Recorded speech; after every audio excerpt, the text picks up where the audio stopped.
শুল্কমুক্ত গাড়ি আমদানির সুযোগ বাতিল হওয়ার পর সাবেক 24 এমপির গাড়ি নিলামে উঠছে। চট্টগ্রাম কাস্টমস কর্তৃপক্ষ আগামী সপ্তাহে এসব গাড়ি নিলামে তুলে বিক্রির টাকা সরকারি কোষাগারে জমা করবে। চট্টগ্রাম কাস্টমসের উপকমিশনার সাইদুল ইসলাম বলেন, 26 জানুয়ারি থেকে 24টি গাড়ি অনলাইন নিলামে তোলা হবে। নতুন কার শেডে রাখা এসব গাড়ি আগ্রহী করদাতারা 2 থেকে 4 ফেব্রুয়ারির মধ্যে দেখতে পারবেন। নিলাম শেষ হবে 16 ফেব্রুয়ারি।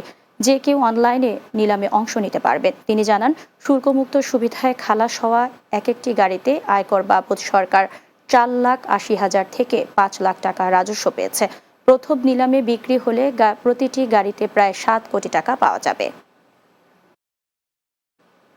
চট্টগ্রাম ইপিজেড থানা বিএনপি ও 39 নম্বর ওয়ার্ড বিএনপির উদ্যোগে বিএনপির স্থায়ী কমিটির সদস্য আমির খসরু মাহমুদ চৌধুরীর পক্ষে গরিব অসহায় শীতার্তদের মাঝে শীতবস্ত্র বিতরণ করা হয়। এতে প্রধান অতিথি হিসেবে উপস্থিত ছিলেন বিএনপির আন্তর্জাতিক বিষয়ক উপকমিটির সদস্য ইসরাফিল খসরু মাহমুদ চৌধুরী। চট্টগ্রাম ইপিজেড থানা বিএনপির সাবেক সাধারণ সম্পাদক রুকনউদ্দিন মাহমুদ এর সভাপতিত্বে অনুষ্ঠানে বিশেষ অতিথি ছিলেন মহানগর বিএনপির সাবেক জলবায়ু বিষয়ক সম্পাদক নুরুজ্জামান কন্ট্রাক্টর, ইপিজেড থানা বিএনপির সাবেক সহসভাপতি আব্দুল মান্নান, সাবেক সাংগঠনিক সম্পাদক ইমরান খান সহ আরো অনেকে। চট্টগ্রামে মাদক বিরোধী অভিযানে 36,300 পিস ইয়াবা এবং 18.5 কেজি গাঁজাসহ 2 মাদক কারবারিকে আটক করেছে র্যাব।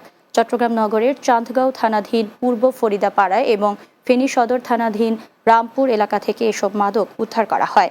এ সময় 2 মাদক কারবারিকে আটক করে র্যাব। গ্রেফতারকৃতরা হলেন খুশি আক্তার, প্রকাশ খুশিদা আক্তার ও মোহাম্মদ মোশাররফ। র্যাব জানায়, দীর্ঘদিন ধরে তারা কক্সবাজার ও কুমিল্লা জেলার সীমান্তবর্তী এলাকা থেকে মাদক সংগ্রহ করে দেশের বিভিন্ন জায়গায় সরবরাহ করে আসছে।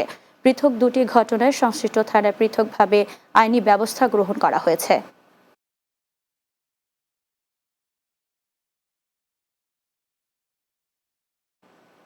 শেষ করব দিনের বাংলা। যাওয়ার আগে সংবাদ শিরোনামগুলো জানিয়ে দিচ্ছি আরও একবার। ডক্টর ইউনূসের 3-0 আন্দোলনের প্রশংসা। যুক্তরাষ্ট্রের